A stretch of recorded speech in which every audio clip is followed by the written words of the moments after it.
इस साल बीते 5 महीनों में दिल्ली में 4 बड़े हादसे हुए हैं, जिसमें करीब 45 लोगों की जान गई है। हर हादसे के बाद प्रशासनिक और शासनिक अमला एक्टिव होता है, मंत्री आला अधिकारी मौके पे पहुंचते हैं और तकरीबन स्क्रिप्ट जो पढ़ते हैं वहां पे एक सी होती है।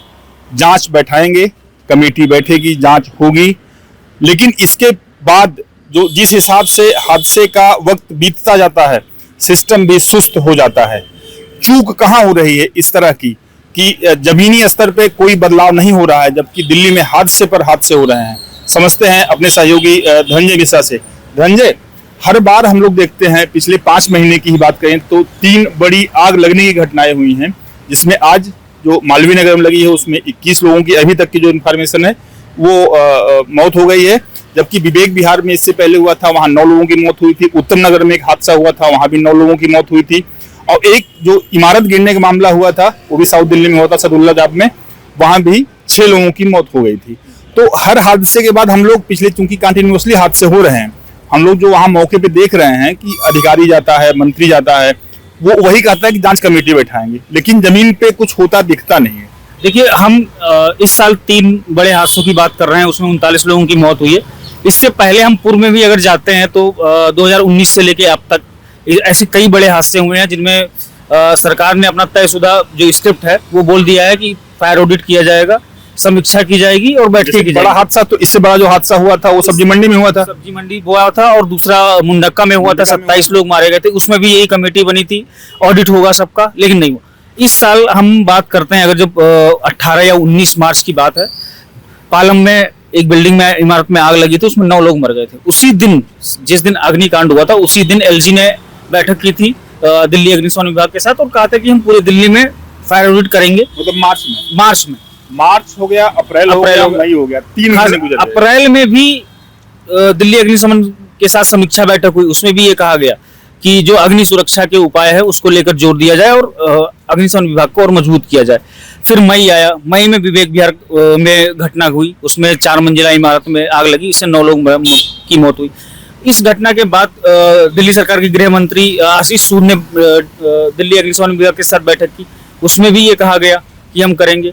अब पालम का हादसा, अब मतलब मालवीय नगर का हादसा हो, उससे पहले 3 जून को सदुल्लाबाद जाब में जो है इमारत गिर गई, उसमें भी ये कहा गया।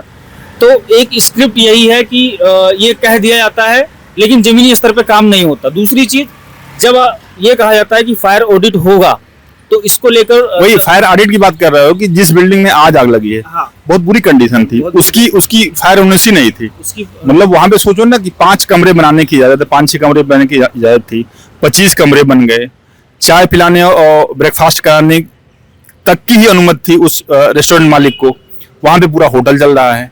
तो कहाँ ये लोग, मतलब कहाँ हो रहा है, जो ये नहीं समझ पा रहे हैं या नहीं पकड़ना चाह रहे हैं, या सिस्टम प्रॉपर एक्टिव नहीं हो रहा है। देखिए, वरिष्ठ अधिकारियों तक कुछ चीजें जाती ही नहीं है, नीचे से लेवल पे ये सब चीजों को सेटिंग किया जा रहा है। आज एमसीडी में हम देखते हैं अगर, तो एमसीडी का एक चतुर्थ श्रेणी का कर्मचारी है, वो उसे ये पता रहता है कि कहाँ पे अवैध निर्माण होता है, और वो अपने से उच्च अधिकारियों के संपर्क में रहता है और साठगढ़ करता है।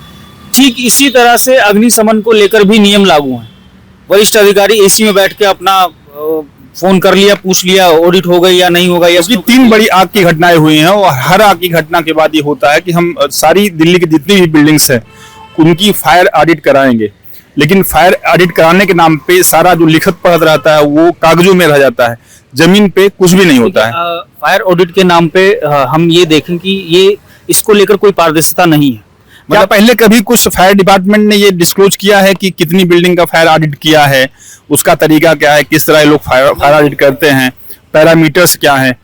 देखिए, इसको लेकर कोई भी जानकारी सार्वजनिक तौर पे नहीं है कि फायर ऑडिट हुआ, कितना हुआ, कितने लोगों का एनओसी नहीं है, कहाँ खामियां है, कोई पारदर्शिता नहीं है। ना कहीं से कोई जानकारी मिली है, ना दिल्ली सरकार के द्वारा दी जाती है, ना ही अग्निशमन विभाग के द्वारा सार्वजनिक की जाती है।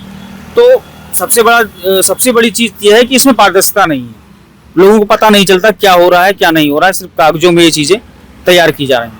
और जमीन पे जो है जिस हिसाब से चलता आया है, पहले से सालों से जो चलता आया है, जो दिल्ली देख भी रही है कि हर बार जो है बड़ा हादसा होता है। हालांकि आज आशीष सूद ने माना, जो दिल्ली सरकार के मंत्री हैं, उन्होंने माना है कि अधिकारी इस मामले में लापरवाही कर रहे हैं। आज जो है जब घटना हुई, घटनास्थल पे दोपहर में गृह मंत्री आशीष सूद पहुंचे, उनके ही अंडर में दिल्ली अग्निशमन विभाग है। उनका ये कहना था कि अधिकारी जो है, अधिकारियों को पता है कि उनके क्षेत्र में अवैध गतिविधियां चल रही हैं, लेकिन फिर भी वो कार्रवाई नहीं कर रहे, जबकि सरकार इसको लेकर गंभीर है। उन्होंने काफी टिप्पणी की है अधिकारियों पे। तो अब आगे ये अब बख्शा नहीं जाएगा। अब ऐसा नहीं है कि हम अलर्ट करेंगे या चेतावनी देंगे, अब सीधे सीधे कार्रवाई होगी। आप कह तो रहे हो, लेकिन जवाबदेही कैसे तय करोगे? क्या जो पालम में हादसा हुआ था उसमें 9 लोग मारे गए थे, क्या उसमें जवाबदेही तय नहीं हुई अभी तक? उसमें भी तो ये कहा गया था कि वो इमारत रिहायशी है या कॉमर्शियल है, व्यवसायिक है। उसमें 2 तरीके की चीजें थी, कॉमर्शियल भी था वो और रिहायशी भी था। और जहां तक पता है मुझे कि वहां पे आपातकालीन दरवाजा भी मतलब वो नहीं था। लेकिन विवेक विहार में तो पूरी तरह आवासीय था। उसमें भी कई सारी अवैध चीजें थी भाई। अगर उसमें 6 ही फ्लैट बनाने के नियम थे, बना दिए गए थे 8, तो वहां भी नियम, लेकिन वहां भी अभी तक कुछ क्लियर नहीं है कि सर जांच कहां तक पहुंची, किस जिम्मेदार अधिकारी की गिरफ्तारी हुई या कुछ भी नहीं पता। तो बड़ा सवाल यही है कि हादसे पे हादसे दिल्ली में हो रहे हैं। पिछले हम 5 महीनों में देखें तो 5 महीनों में ही 4 बड़े हादसे हुए हैं, जिसमें करीब 45 लोगों की जान गई है। सवाल लोग यही पूछ रहे हैं कि हर हादसे के बाद ही सरकार क्यों जगती है, प्रशासन या सिस्टम क्यों जगता है, और हादसे के चंद दिनों बाद ही सुस्ती क्यों छा जाती है। अभी के लिए बस इतना ही। वीडियो जर्नलिस्ट भूपेंद्र सिंह के साथ मैं संतोष कुमार, अमर उजाला के लिए नमस्कार। आपके राज्य की खबरें, आपके शहर की खबरें सबसे पहले जानने के लिए देखते रहें अमर उजाला।